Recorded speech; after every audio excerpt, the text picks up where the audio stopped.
The inputs that we want to provide are things like marginal ROAS. You could just derive from that ROAS the profitability. I like to say that LiftLab does not own the P&L.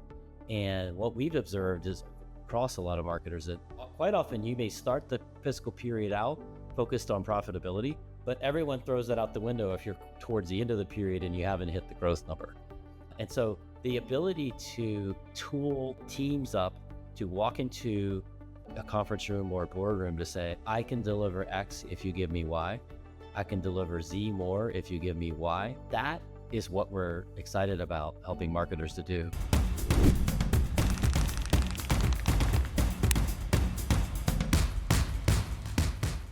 John, welcome to the podcast. Hey, Paul, thanks for having me.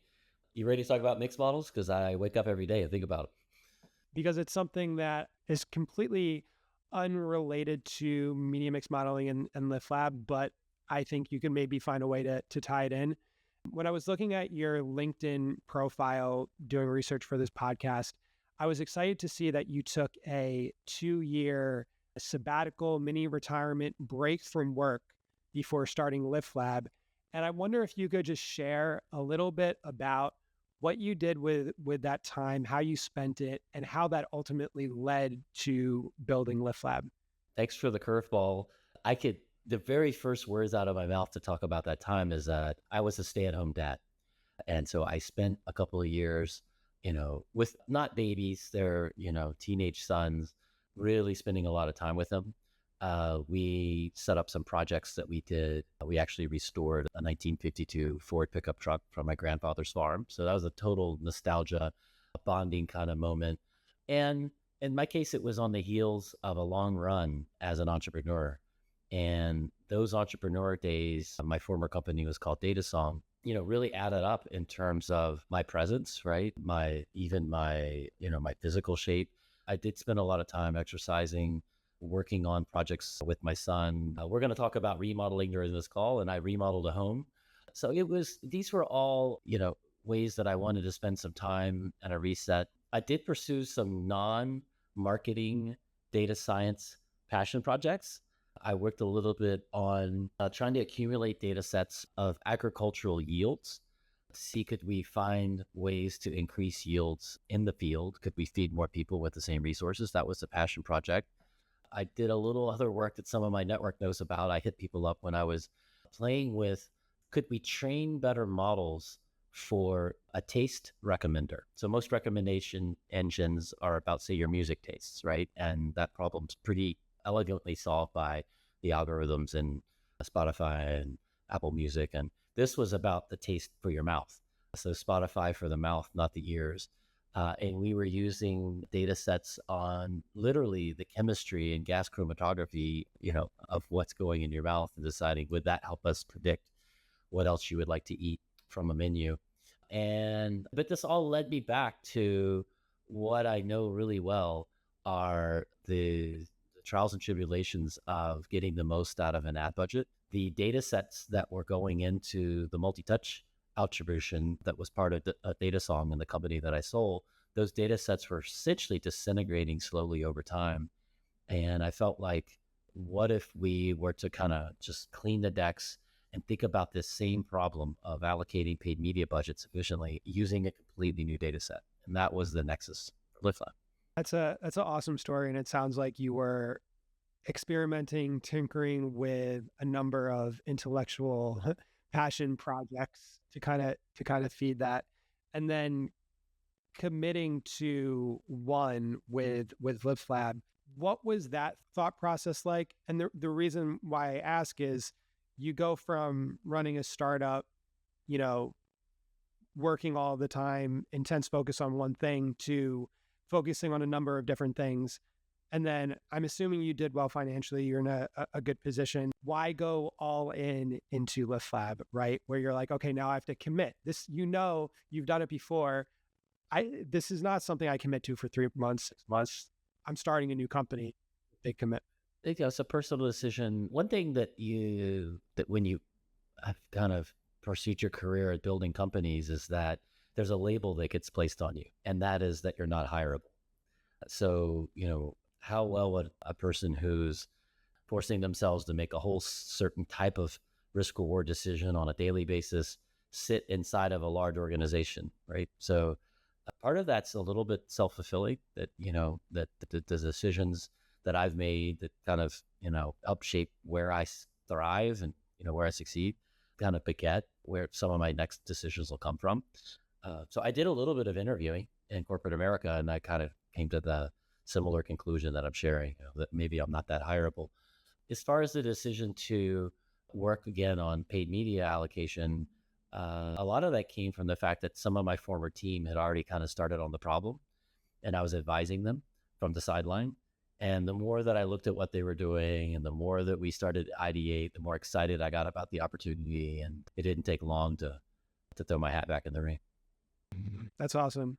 I have been working with and using LiftLab for almost a year now, and went through a pretty comprehensive evaluation process looking at a number of different vendors. One of the things that sold me on LiftLab was the hybrid approach of media mix modeling and experimentation. Can you speak to why that was such an important part of the way that you communicated the value at LiftLab? And I asked that also, interestingly, because I think that some other companies are starting to mimic that approach. Well, thanks for recognizing that. I think what we like to say is imitation is the ultimate form of flattery. And when we went this direction, there was a lot of posturing and defensiveness in the vendor world of, why, if you came from the experiments background, you try to shoot down the mix model is not necessary. And if you came from the mix model background, you try to shoot down the experiments is not necessary or problematic or not, end all be all. And I think that the vision that we had over 5 years ago to combine these two analytic methods in a very fundamentally sound way has come back now to become industry standard. Everyone has fallen on their sword and kind of, mimicked or copycatted some of the innovation. And I think it's the form of innovation that welcomed that. And, what we'd like to think is that with that many years of head start, we've, been able to look at what works well and what doesn't. And, we really do have what we call it really is a trust engine. These decisions that marketers are making with models require an awful lot of trust.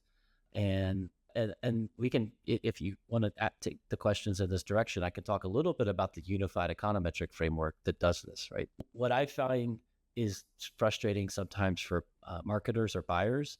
I can point at lots of Medium posts about how you should triangulate from the experiments and either the multi-touch attribution or the last click attribution or what you're seeing in your mix model, and no one gives a recipe for how to do that. Or if they do, it's kind of spreadsheet math or something like that.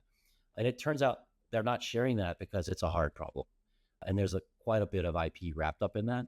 And that's the part that I feel like we really do have nailed. And, everyone will aspire. And look, there's a lot of innovators out there, given enough time, I'm sure they can put something together that's solid. Yeah, I want to get into how we've started to operationalize media mix modeling in conjunction with experimentation, but I also want to hit on another important, I think, thesis or the kind of perspective that you have that is a little bit different than other folks. When you are a software company, when you are an agency, you're trying to get clients, it's very easy to go into, we will personalize for you. We will make an approach that works for your business. You want to run into this KPI? Sure, we can do that. We'll make it work. Just sign on the dotted line. LiftLab has been very specific about one KPI is the primary one to be looking at, and that is marginal ROAS. And that was something that sold me as well after talking to a number of vendors, just the idea fundamentally that the most important thing is to think about maximizing that next dollar in your mix. I wonder if you could speak a little bit about how you came to that kind of perspective. It really, I'd love to say that this is just something I was walking, down the block, but my nature was to find as many brilliant, smart people as I could if we're going to take another, swing at a problem that we know pretty intimately. And this advice came from one of our advisors. It was Dr. Dominic Hanson's from the business school, Anderson School at UCLA. And we had a number of conversations about, how should we rally? What would be our North Star, our mantra, if you will. And, the literature covers this pretty clearly. And, but where we innovated and where he got excited about LiftLab as a platform, or a nascent platform at the time, was how do we bake that into our experiments? How do we rethink experimentation for the purposes of paid media? And that I hadn't seen happen to this date. Actually, I've seen that most people have taken off the shelf experiment designs and applied them to paid media. It's pretty convenient. It's like, okay, well, I can use an A/B design, and A is going to be getting the ads, and B is going to be go dark, and I'm going to go, calculate the lift and that type of thing. And those tests are valid science. I'm not saying that. Where I like to redirect the thinking on this is, but the question that I want to answer is, how saturated is the media? And to your question, the KPI to do that is marginal ROAS. And I'm not getting marginal ROAS out of an A/B test. So that really was the first grown-up moment, was to say, look, brands can run A/B tests for free in Meta, right? They were called conversion lift tests, right? I'm not use this frequently now because of changes in mobile tracking and things like that. But that was in the, that was our competitor, if you will, was free. So we felt like we needed to design an experiment approach that was made for paid media, that thought solely about paid media. And that turns out has paid off handsomely. I want to challenge you a little bit on it, because one of the things that we've struggled with, and I think many businesses struggle with, is that a change in spend, to equate that to a change in revenue, you need to make predictions around what that customer will be worth over the long time. And what we've had to do is incorporate predicted LTV models for our different product categories in order to back into a marginal ROAS, which inherently change and adjust over time. So part of the reason that we're doing a remodel, for example, is to update our predicted lifetime value models to be more accurate, to more accurately reflect, this person got a credit card, we think that they're worth X over the next 2 years. And I wonder, when you're making a model on top of a model, if there are challenges around that and how you can kind of think about that. What we're looking at is, hey, this marginal ROAS says it's 5, but it might be more like 7 because our PLTV model doesn't have these new assumptions baked into it, right?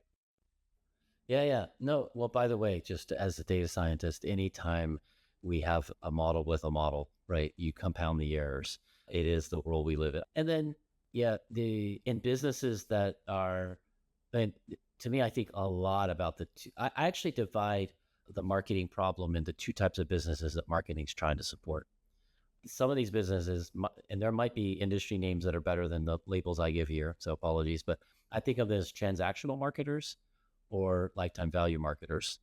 And absolutely, they actually have quite different economics inside of their business. In theory, for a lifetime value market, I don't think I'm stating anything controversial, something you don't know. You're modeling those two events, acquisition and churn. And then you may, done a lot of churn modeling in my career and done it with what are called survival models. Actually, in your case, you could get multiple products. So you have something even more complex, which is called an intensity function, where you're trying to predict the coming and going of products. It just lets your mind kind of bend a little bit when you think about it, versus the transactional marketers where we just never know if they're going to come back or not. And you're modeling the first transaction and the LiftLab framework separately from the subsequent transactions, because the incrementality is not equal between them. Just a parking lot, maybe we'll come back to it. For the transactional marketers, The reason I distinguish between them is I see marketers conflate them quite often. And so I've seen this, sorry to simplify, but someone worked at a kind of subscription business and they walked around talking about CAC, and they walked around talking about LTV, and they bring that over to a transactional marketer when they get a new job, right? Or, and then they use those metrics, but those metrics actually can hurt a transactional marketer. If you're really saying, well, it's really hard for a transactional marketer. Quite a lot of them have a large one and done problem. All right. So to say my CAC is $80, and then I'm just going to kind of say, and then on average, I'm going to get, whatever that is, $200 over the lifetime. What they're missing in that assumption is it's going to require paid media to get them from 80 to 200, right? There's no reason I have to buy another sweater from you ever, because I can buy it from almost an infinite number of sources. And so paid media is going to help that. Over in your case, where you are more of a lifetime marketer, it is appropriate to calculate your predicted lifetime value. And now let's bring this all the way back to your question. You can, by the way, change your predicted lifetime value, at least if it's mildly, and not say, I've changed the consumer response functions that are part of my model. So I would kind of say, specific to your question and in the weeds, but maybe there's someone listening that gets, into this level of weeds as well. Refreshing your revenue data and rescoring the data is kind of, to me, an independent function of, I need to actually revisit the consumer response functions. So maybe it's not quite as much overhead there to at the first blush answer to what you're saying. Wanting to recognize is that if you start to land markedly different consumer behaviors, that will have an impact on the consumer response functions. I think that's kind of the nature of your question. And then we have a fairly active and aggressive cadence of remodeling that. Some of our other remodeling that happens is automated. The ones where we're looking at consumer response functions is pretty frequent. And there's in a business like yours, we could look at the business case of doing it even more frequently. I'll be excited to see what you see an actual change here in the coming days. And let's go look at the data and let it help dictate. I'm excited about it as well. And, I'm excited about the shift that we've made from a CAC focused organization to a ROI revenue focused organization. It hasn't come without challenges, of course. And there's still a lot of education required, even at the C-suite level, to talk about that, especially as goals get set around CAC, but then move towards ROI. It is a little bit challenging. And one of the things that I would love to get your thoughts on as well there is and many advertisers probably that work with LiftLab get the results from your model, and then there are things that they like and there's things that they don't like. And what I mean by that is, we have a conviction that Facebook is probably driving this marginal ROAS, and we want to increase it, but you're telling me that TV is driving this marginal ROAS, and we just don't buy it. And if you were acting like you were a completely objective decision maker, and you got the results from LiftLab, you would optimize your mix in one way. You would do what the model told you. But then there is the human opinion, perspective, philosophy, whatever, that then goes in another direction. And one of the things that I've been challenged by is still believing that, like, brand spend, for example, and certain executions need to be done even though the model does not indicate that they should be done. And I'm just wondering how you think about that balance, right? Like that constant fight that we're playing between, here's what the data is telling me to do, and here's kind of what I believe to be right. Wow. So there's a couple recurring themes, I think, in the question. Let's get the tactical one out of the way. You can have low lift on something like branded search or affiliate or something like that at a high price point for your product. And the answer can come back, buy those clicks every time you can get a chance to. So, the model may revise the lift down considerably, but it may still be in your economic interest to be a buyer. of all that traffic. So this, I just wanted you to know, like the shape of these answers is pretty dependent on, the economics of the particular advertiser. I used to tell the same story you're asking about traditional mixed models, right? Where you've done all the work, you've, tamed the data to the extent that you can, you've kind of looked under every rock, and you're taking a marketing team through the results for the first time. And they're like, Channel A, that looks cool. Channel B, that's a little higher than I thought. Channel C, whoa, wait a minute. I would call it, I can't get there, right? Like, what's wrong with your model? And if Channel C is wrong, maybe I'm going to revisit my opinion about Channel A and Channel B, right? So I've seen that dynamic play out in boardrooms and, before. And so it's always been our, mantra to actually lead with, these are the areas where the model struggled with the data that you provided to train the model. So let's have a really strong dose of honesty. Let's raise our hands and say, we could have told the model, start with a ROAS of 2, and with the data set that you provided, it would always come back with the answer 2. And if I told it start with a 3, it'll come back with a 3. There's no signal in this data, right? And being honest and transparent about that has helped LiftLab kind of gain, like we're beating the team to the concern, but by airing it ourselves. It's kind of like the little kid that, you have a lamp behind you, like, knock the lamp down. It's a lot better to come and say, I knocked the lamp down. That punishment's a lot different than trying to hide it. And then flagging those channels as the ones to prioritize where we're going to run our first incrementality and diminishing returns experiments, right? So if the evidence isn't in the media plan data, then we need to go generate the evidence. And that's the synonym that we use for experimentation. It's really setting up marketers to go get testimony, if you want to call that evidence, right? Expert testimony from their Meta account or from their Google account or TikTok account, right? That's really what they're doing, is graduating from, here's the data I got. How far can you take it? And if we answer, we couldn't get, we tortured the data. This is actually I didn't coin this. This is a data science term or expression. I've tortured the data all that I can, and I've made it speak, but I don't know if I believe what it said, right?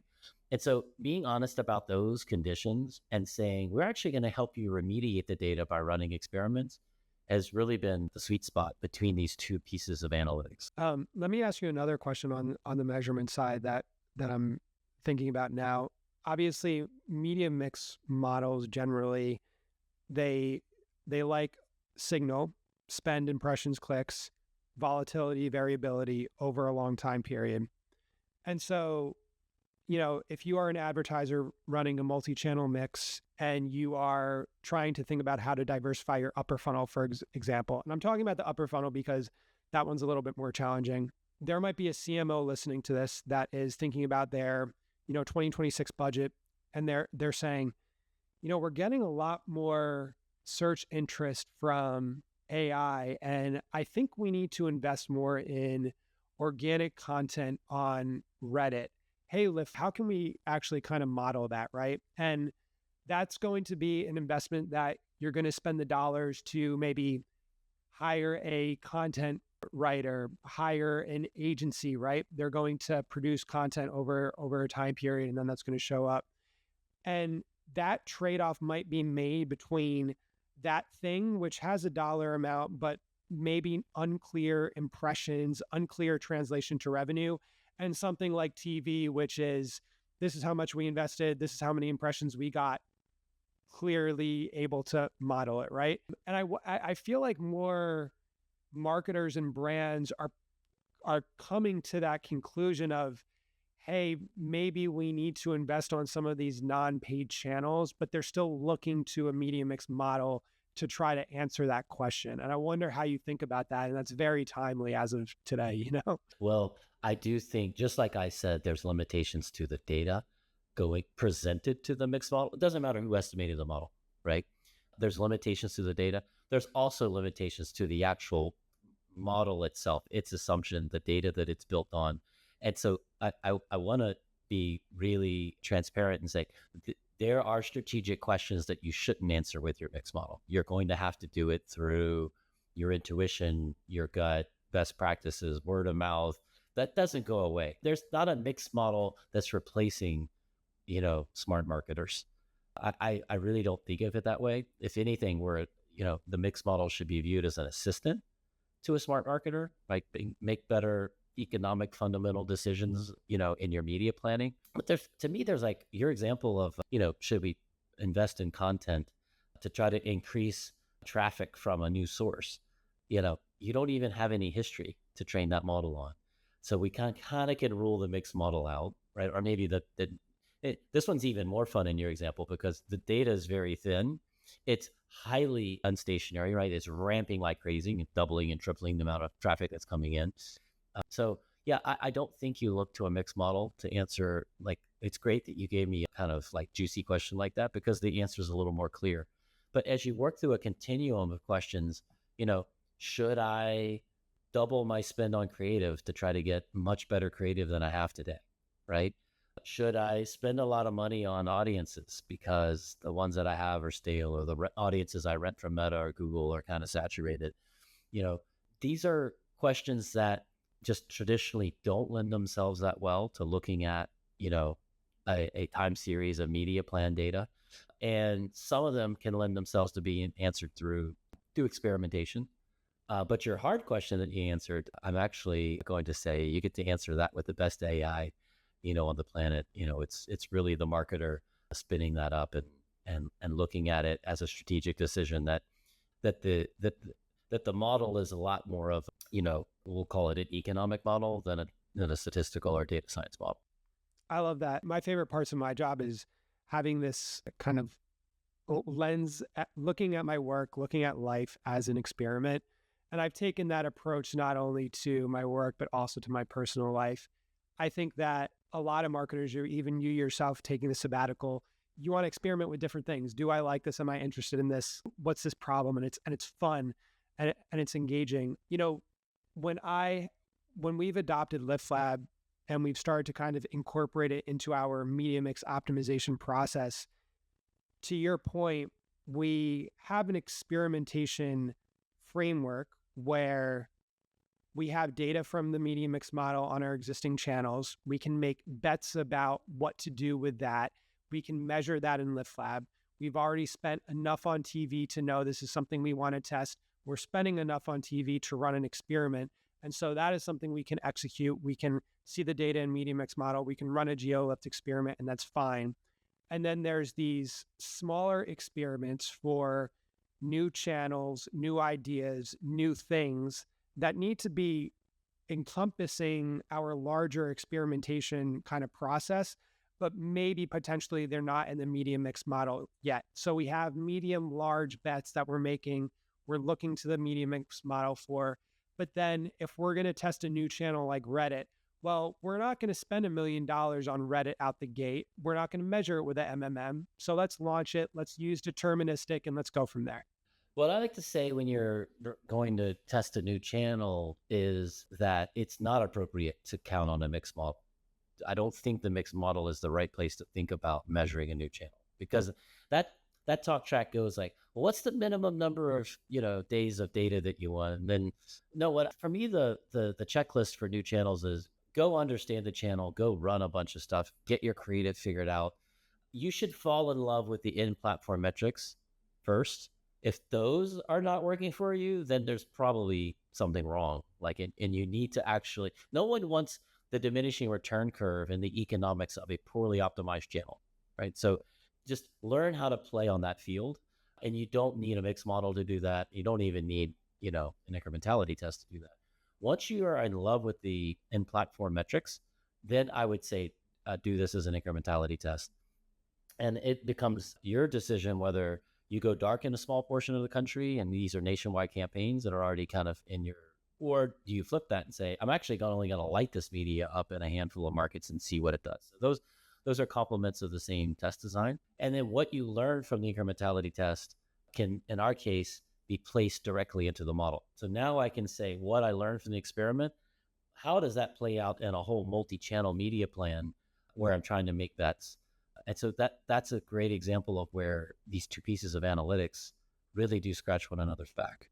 What you learn from that experiment on the new channel, those answers are going to vary a month in the future if the price of your product changes, right? Or are going to vary 3 months in the future if you're also running that media during Cyber Week, right? So the model handles that really well, whereas the experiment that was a point in time, during summer, just isn't really conducive to understanding some of the follow-on questions that are going to be required of, the follow-up questions on how do I spend on this new channel.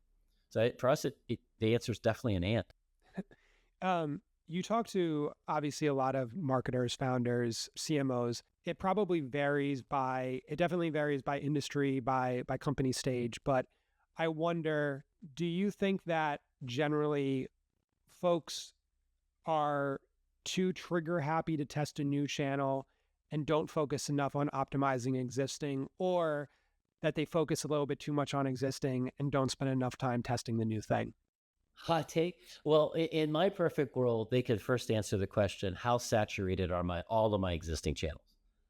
Because if they are all saturated or have marginal ROAS is less than 1, then you better be looking for somewhere else to run your media. You should have already started looking, actually, right? And so then if you do run that experiment, right, on the new channel, you get a chance to see not only should I stay in this channel, how far can I scale it? Net of that, so that's my ideal world. Net of that, most of these decisions are made on gut, right? Or herd mentality, right? Like everyone's ramping on TikTok. We need to have a presence, right? And so it's okay if in this case, not everything gets, I don't know, laid out neatly by economic decisions like I'm laying out. It's fine for folks to go get their sea legs on TikTok, maybe get some quick wins, maybe lick some wounds, and then turn their focus to what are the economics of this. But your general question, brands typically do this without a model. They grew up on Instagram, let's say, or maybe they're very bottom of funnel, they're very transactional, and they grew up on Google, right? At some point, they feel the saturation of that channel, so they go to the next channel. And then they see another round of growth, and that starts to saturate, and they go to the next channel. And then when they've gotten to 4 or 5 channels, they start to feel that there's a lot of overlap between these channels. And that's where the question of how do I treat this now as a portfolio? How do I balance the spend and mark to market, if you want to call it, my portfolio, so that I can rebalance this with all the new information that I have? And so that's the crawl, walk, run, that we see.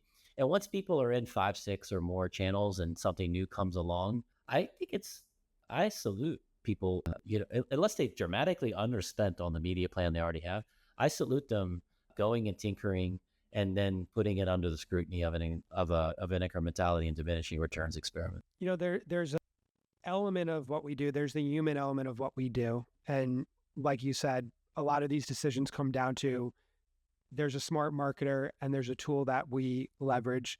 There's also a lot of these thought processes and decision making, which is fundamental, repeatable, right? And now with AI becoming so much more prevalent in our space and companies now focusing on it, I have been thinking a lot more about what are the elements of the tasks and things that I do that can be automated without me thinking about it.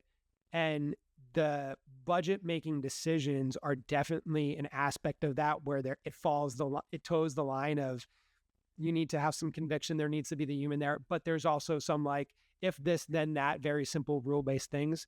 I wonder how you're thinking about the absolute craziness that is happening in our industry right now, this pivotal point that we're in, and how LiftLab is leveraging it too, right? Because I know that other MMMs are starting to incorporate LLMs into their kind of software, into their tooling. And I'm really curious what your perspective is there.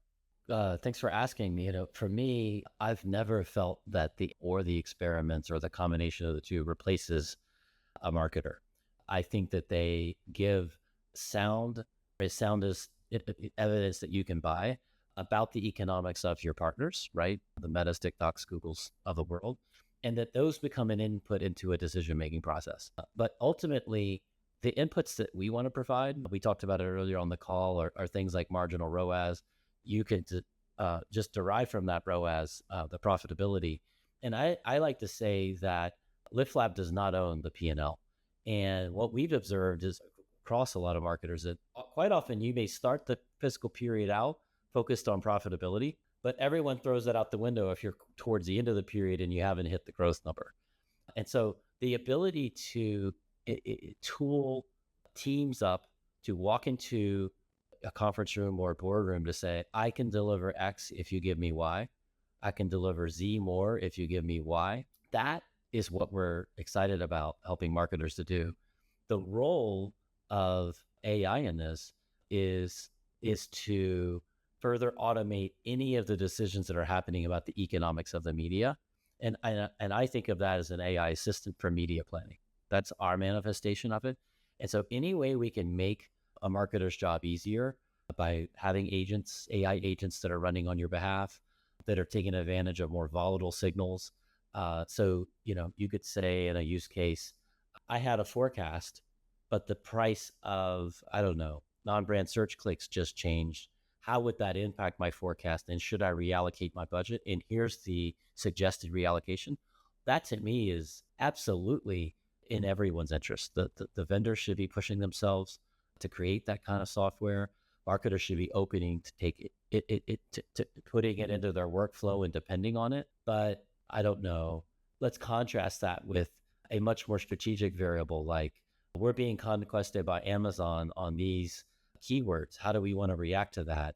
Is there some way, how did you get that information? Maybe an agent found it, maybe not, but like that variable's not in your model, at least to the example that I'm making up. And we are still going to need the best AI on the planet to go react to that. So to me, it's a hybrid. I've been in whatever generation of it, I've been working with AI all my career. We've had lots of discussions about the man versus machine. I'm as excited as anybody about this round of AI, the generative AI round and its impacts are definitely accelerated. So for me, it's the design of how do we put that in and augment a person, make them superhuman, but still not let them let their guard down to making the kind of tough calls that an LLM can't be trained on, right? That hasn't seen the data for that type of thing. Sure.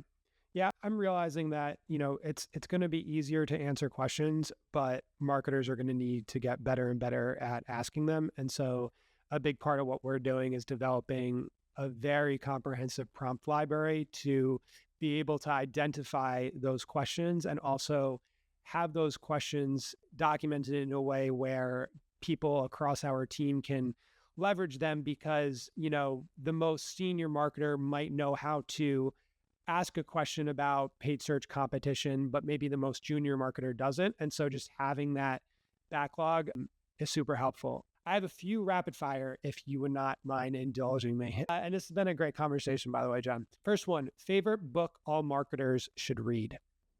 I'd say Market Response Models by Dominic Hansen. So he is an advisor of ours. He wrote the textbook on media mix models. It is a textbook and it's a little thick. So I'm saying this with a smile on my face.